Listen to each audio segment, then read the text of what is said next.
Hi, I'm Dr. Hawkins and welcome back. Today we're going to talk about the quality of life. What is the quality of life? Where does that come from? How do we get there? You know, quality of life really isn't, what you get that comes in a package with the gold watch after you've worked for several years. Quality of life is not just because you've got fame or riches. As you notice if you watch TV or read the newspaper, people who are rich and famous generally don't have a quality of life. So where does it come from? You know, how can someone who has pain have a quality of life? Well, they did some research on this. What they found to be important to those people who had a cervical dystonia. Now, what cervical dystonia is the muscles in the neck and the shoulders pull, which pushes the person's neck and shoulders around in odd shapes, and it's very painful. They did a study of them. I think there was over 500 of them, and to determine what could account for the quality of life. Well, as you see, there's several things that really mattered. You know, educational level, that makes sense. Employment status, whether you have a job or not, that would make sense if you're about quality of life. Your disease severity, that would make sense. Social support, whether people around you are supportive of you. Then there's a self-esteem. There's self-depreciation, social participation, stigma, acceptance of illness, anxiety and depression. They did a statistical study of all of that. All of these had some effect. But they did a statistical thing to determine which one had the most effect, which one really nailed it as to whether you got quality of life or not. So, what do you think it is? Pick two of them. You know, it could be any of those. Well, if you picked anxiety and depression, you go to the head of the class. Anxiety and depression. So, where's quality of life? It's here. It's how much anxiety and depression. What determines anxiety and depression? Have we not in this course understood that anxiety and depression comes from our thoughts? So happiness is never about where you find yourself. It is about what you think and believe about where you are. So it has nothing to do with your disability. It has nothing to do. Well, what about your income? How can you be happy? How can you have a quality of life without any money? Well, they did a study on that too. And they looked at people that lived in deprived areas and tried to find what determined those who had a quality of life, reported on surveys that they had a good quality of life, and those didn't. And they all were in this deprived area. Well, what they found was, and you see it on the chart here too, is socio-demographics. Now what that means is what affected quality of life was how many people lived with them, their age, their sex, those kinds of things, socio-demographic. Then objective life conditions. Well, if you lived in a deprived area, your objective conditions would be, well, health care. Where do you get it? Probably ER room. Availability of services. You know, deprived area may not have them. And games, safety. How safe are you on the streets or in your homes? Okay? Then they found that another bit that determined quality of life was perception. The perception of their own health, the perception of their ability to handle finances, the perception of poverty over time, and the perception of loneliness. Perception of loneliness. Think about that.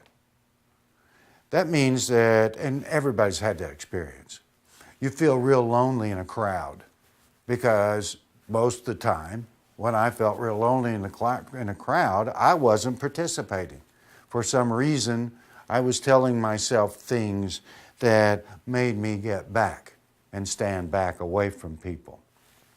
Of course, they thought that I was either stuck up or that I just didn't want to be with them, so they left me alone, and I'm going, hey, see?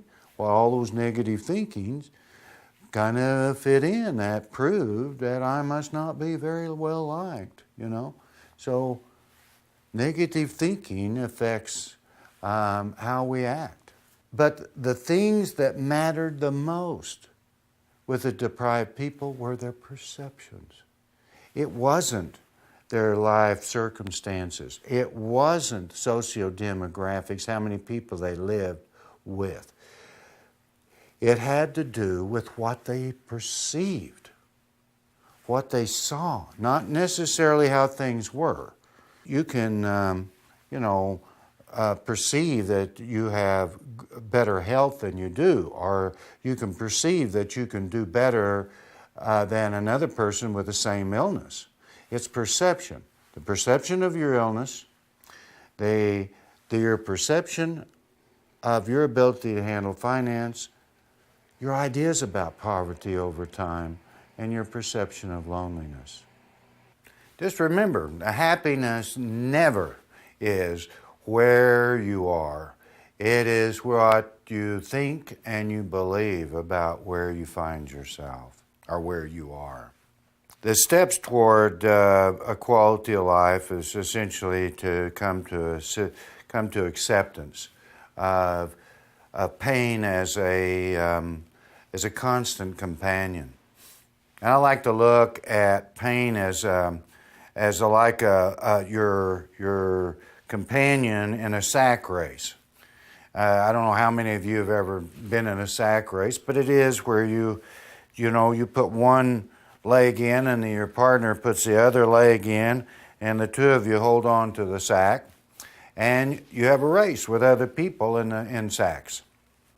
Now, those people who coordinate with their partner and are successful in making that coordination are the ones going to make it to the finish line.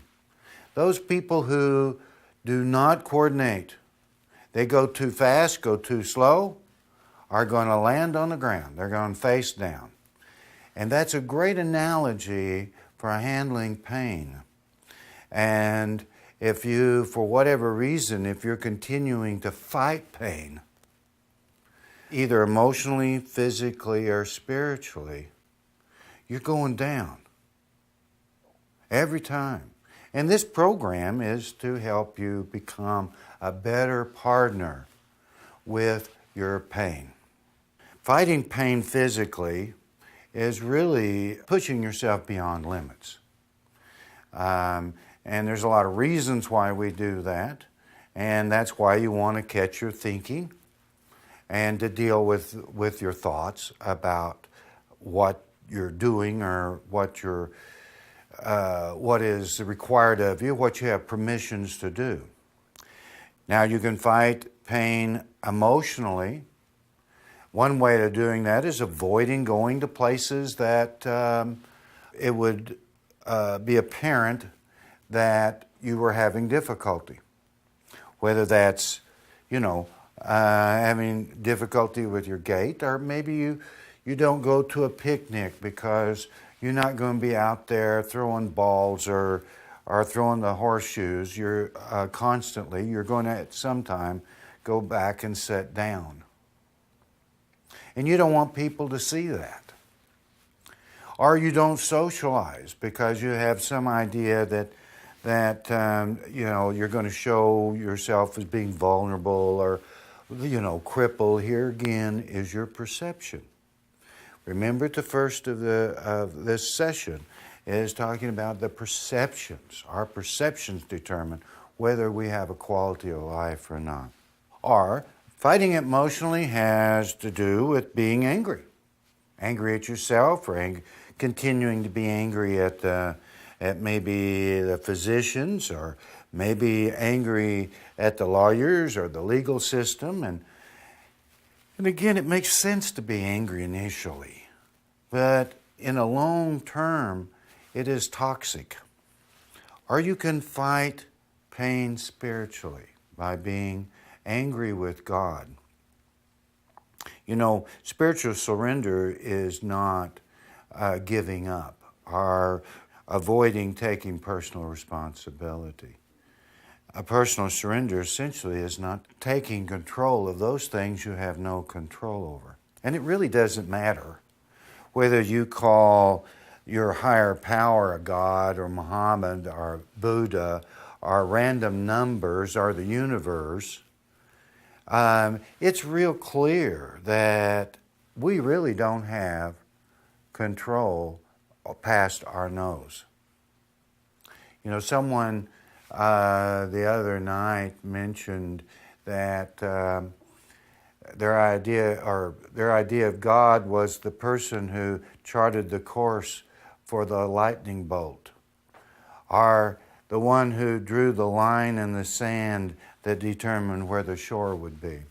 I think that's a beautiful way of putting that there's some things, you know, I don't have control of that. You don't have control of that. And we might be able to get out with the numbers and look at it and come up with a reason for that. But still, it's something outside our control. And I know it helps me when I can give over to a higher power those things that I don't find I have any control of, and it makes me crazy when I try to handle them and I don't have control. Acceptance is understanding that pain crisis is really a failure in management. It's not proof of your disability. It's not proof of you being unable to handle things. It's a failure of managing your pain. Those people who can accept their pain can learn to work with their partner in this sack race. Spend less attention in pain. They are able to have more motivation in getting things done. And they enjoy their daily activities more. You know, we're all particularly we doers, are very externally oriented. We're pushed immediately out to answer the call, whatever that is out here, of a job that is to be done. Acceptance is paying attention to your partner, is deciding which is your pain, which is deciding how you're going to fit with this, how you're going to manage with the situation, the external requirement, the external demand. It's not now, but it's how. How are you going to do this? So that where before the object for us to look at was always the external thing out here, but now the object of our attention needs to be, at least half of it needs to be on our body and our mind. That's why, you know, I encourage everyone to start developing what I call an identity scrapbook. An identity scrapbook is anything, you know, you can take pictures and put pictures in, all of the things that depict what you have done in your past. You can go back as far as you want to. But it's to depict your life, what you have done. Some of the things you can still do, but some of the things maybe you can't do anymore. Like maybe you can't go snow skiing now, or maybe you can't go hiking now. But you may put those in there. You know, your family knows who you are. They have a picture of who you are. You have lost that picture with your pain. It's temporarily dulled, and the scrapbook will bring that back, because the abilities, the skills, the character that brought you to the point of being able to do those things is still there. It's just covered up with a whole lot of doubt right now. And when you put it down, whether you're going to cut pictures out of a magazine, you're going to take diplomas or citations or actual pictures, it doesn't matter. And you're not going to take this to the state fair, so it doesn't matter what it looks like. It is for you. And it's to help you do two things. One is to celebrate the person you are, the person that's still there. Because, again, that person had to have the strength, the ability, the fortitude to be able to do those things. It's still there. You may not be able to do. Well, think about Muhammad Ali. When I look at Muhammad Ali, I don't look at a man with Parkinson's disease. I see the champ. And the character, you remember that guy that danced around and something about the bumblebees, and he was always saying interesting things and was always a showman. Well, he still is. It's still there. He's just not boxing anymore. And you watch some newsreels about him. It's still there. And it's still there for you too. Secondly, it helps you begin to grieve the things that you have lost and you can't do again, which may be returning to work or returning to that particular job, or some recreational things. I've seen hockey stars, I've seen tennis stars that been injured, and weightlifters who cannot ever to return to that sport they spent so much time doing. They have to grieve that.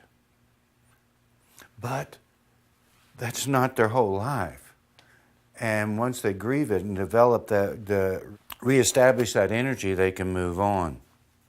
The identity scrapbook will be telling the brain the truth about you. Remember, quality of life comes from in here, not out here. So develop your own. It's important to begin to add up all the can-dos. Because initially everybody is just obsessed with all the things that they can't do. And as you develop a repertoire of can-dos, again, think about the thalamus. It's going to be telling the thalamus that you're under control, that you're doing better. So listing the things that you can do, and that's part of the identity scrapbook. Now, remember what the quality of life, where that comes from. Inside here. It comes from your perception of things. And there's another study that nails that down even more. And that was a study done where they took, looking at back pain patients, they studied all of the quality of life, and they found they took a group of people who were depressed and who couldn't function. They found another group that was not depressed and could function. In other words, they function in spite of their pain. So this group over here and this group over here were the same. They had the same pain, same ages, same number of years with the illness, but one group was depressed and couldn't function, and here's another group over here that was not depressed and they functioned. And they wanted to find out why. What was the main difference between these two? Now, by now, I hope this is not going to come as one of those, making you dizzy, light bulb coming on, blurring your vision, kind of an acknowledgement, but it had to do with their belief. Those people who were not depressed and who could function believed they could. It's the only difference in them. So developing a can-do. Now, where do you get the can-dos? You get the can-dos by not, think of the sack race, by not overdoing your partner, by working it out with your partner, and getting out there and functioning in different situations, social situations, shopping, getting tasks done that you're interested or needing to get done, but doing it in a way that doesn't throw you in bed for 2 days. Those are the can-dos. Now, getting out with people and being out in the public, a lot of pain patients get the feeling like, well, they're going to find me helpless. I'm going to look vulnerable. I'm going to be a burden to everybody.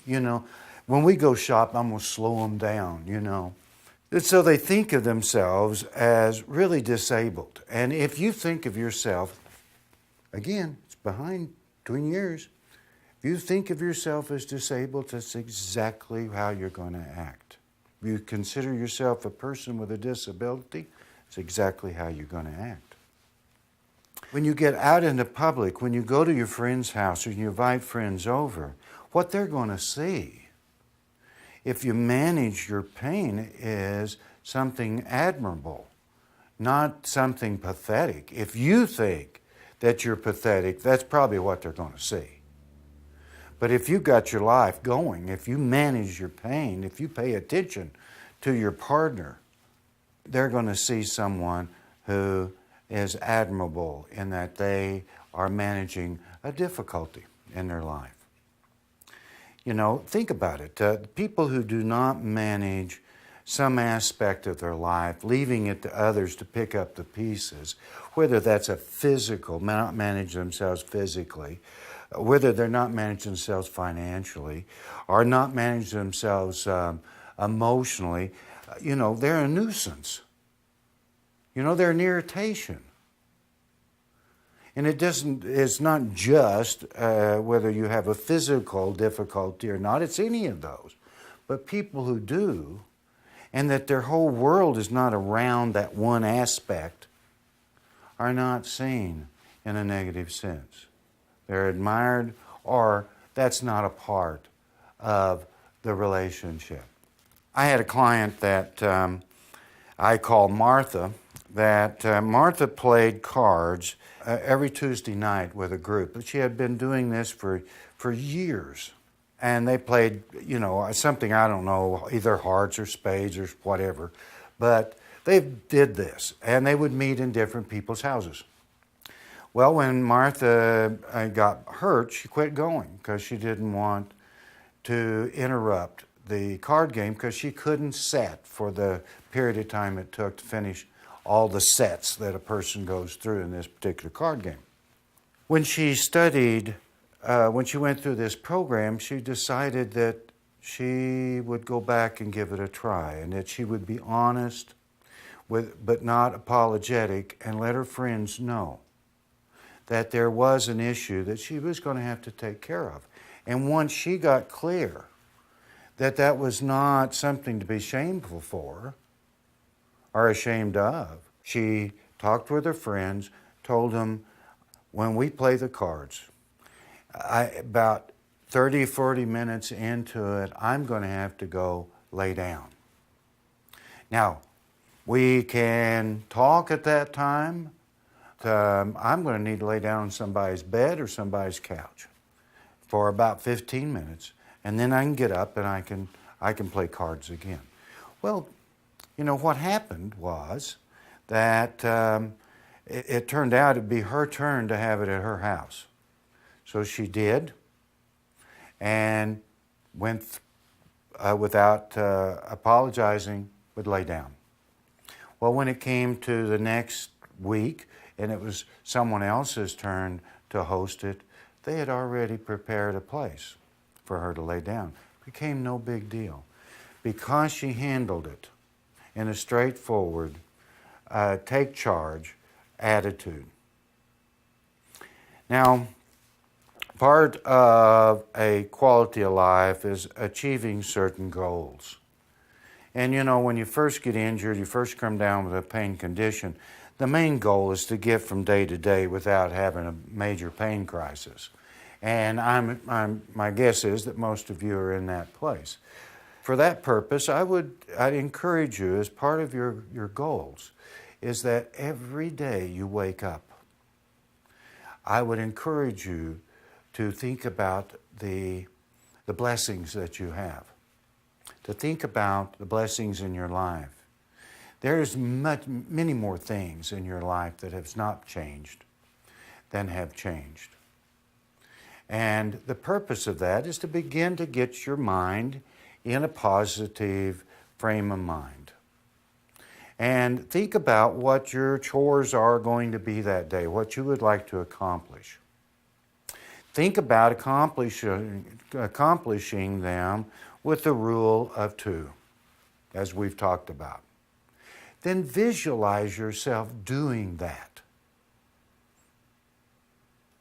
And if there is little thoughts that come up, again, we've talked about how to deal with those. If there's negative thought, oh, that'll slow everybody down, or I will look funny, whatever that is, then you challenge those thoughts. The tendency, once you get injured, is to start shutting down. Pull a cover over your head. Don't take chances of getting hurt again. When you limit your life to such a degree, you're going to get bored. And when you get bored, there's nothing that tells you that you're alive except your pain. So you need to get out. And if you don't, your pain becomes the centerpiece of your life. It takes time to develop what you're going to do with your life. Now that there's certain things that are off the table. Things like old hobbies, past things that you enjoyed doing. This gives you a chance to develop a space for your family. And maybe you were working too much to be able to do that, to have increased time with them. Or maybe it's time to go back to school and to learn something. The world is wide open for you to decide. It will take a little bit for you to do that. But when you do, break your goals down. So when you start out, don't take 3 classes. Or don't take a big job. Or if you want to go walk, don't go walk a mile to start out with. Walk to your mailbox and back a few times. And then increase that.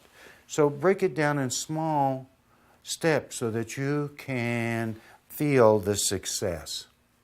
I had a patient in my very first group. I call him Fred. Fred laid in the floor from the very beginning. He couldn't sit up. So he would come in, lay on the floor during the group sessions. Fred wanted to travel with his wife. His wife had a state job, and she traveled from town to town within the state. And then she would stay over in a motel, and he wanted to be able to travel with her. So what Fred did was he broke this up in very small pieces. So he first got where he could set up longer and longer in a chair at home, like a kitchen chair. And after he could do that for a while, and of course he practiced the rule of 2, and then he would relax. Then he'd go out to the car, sit in the car. Practicing a rule of 2, he would relax between, wouldn't overdo it, and he got where he could travel with his wife. So knocking things down and getting and developing a list of the can-dos is going to be an armor. It's going to develop a belief for you that you can function. It's done everywhere, and you can do it, and you can enjoy life again. I'm Dr. Hawkins, and I'll see you next time.